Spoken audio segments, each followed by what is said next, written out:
Many wars seem to culminate in a single iconic battle. For the Civil War, it was Gettysburg. For the Indian Wars, it was the Battle of the Little Bighorn. In the spring of 1876, War Chief Sitting Bull brought together a coalition of 7,000 Plains natives to reaffirm their nomadic way of life.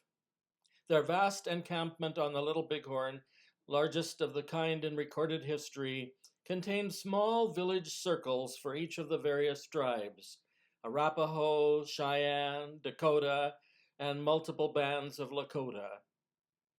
The whole family came along: elders, women, children, and braves. The daunting task of bringing them back to their assigned reservations fell to General George Armstrong Custer, among others. Army intelligence told Custer he would face 800 braves, roughly equal to his force of 645. But Custer's own native scouts told him the actual number of the enemy was much higher. Custer allowed his scouts to leave before the battle. Sitting Bull was both a war chief and a holy man, and during a Sundance ritual only 2 weeks before. Custer was both a general and a whistleblower, just back from testifying to Congress about the corruption which enriched War Department bureaucrats by overcharging soldiers. Both were regarded as men of principle and beloved by their men. On the day, Custer divided his forces into 2 or 3 groups to surround the native camp. The first blow was struck by Major Marcus Reno at the south edge of camp. He must not have gotten the message that he was vastly outnumbered. A third of his soldiers were killed almost immediately, and the rest were pursued across the river. When Custer finally caught sight of the huge native camp, he requested backup. He directed his adjutant, W. Cook, to write on a piece of paper, "Benteen, come on. Big village, be quick, bring packs. W. Cook. P.S. Bring packs." A certain bugler, Giovanni Martino from Italy, carried the message under fire for an hour and reached Benteen about the time that Major Reno and his men did. Reno and Benteen joined forces on good high ground.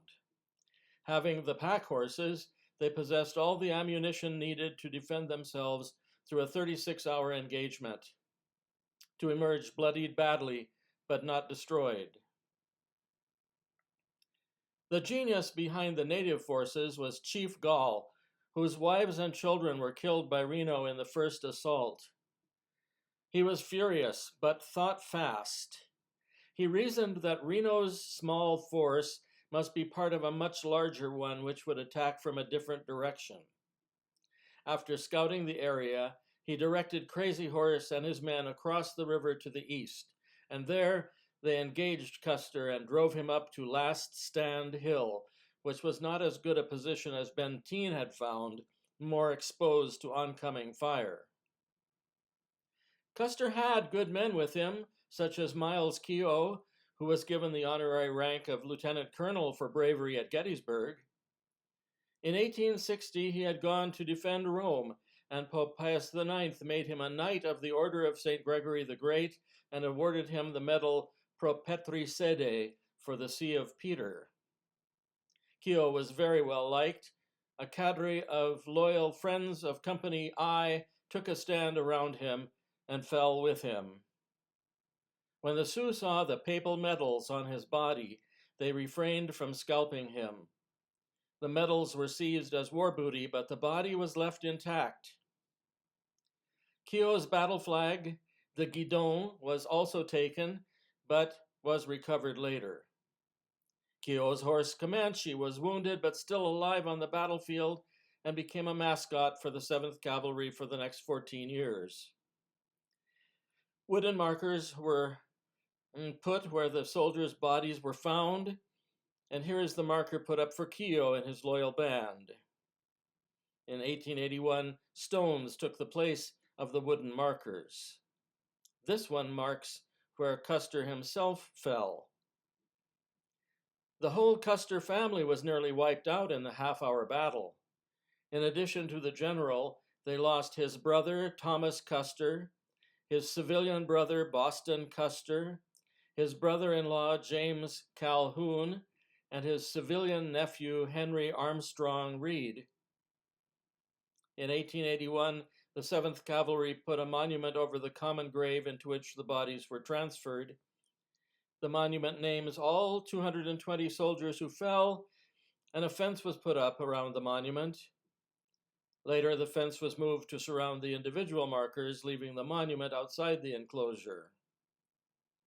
Oddly, there was no monument for the victors for 127 years. In 1999 and following years, individual markers finally went up for at least 10 of the fallen Cheyenne and Sioux warriors. In 2003, a distinct monument took its place just over the hill from the original monument, listing the 30-some braves who lost their lives because the battle wasn't a cakewalk for either side. The natives stood up for themselves against the seemingly inexorable tides of history. But from that day, there was more respect for them on the part of both civilians and military in the United States. They won a battle, but lost a war, but then they won the peace. See you next time for another Montana memory.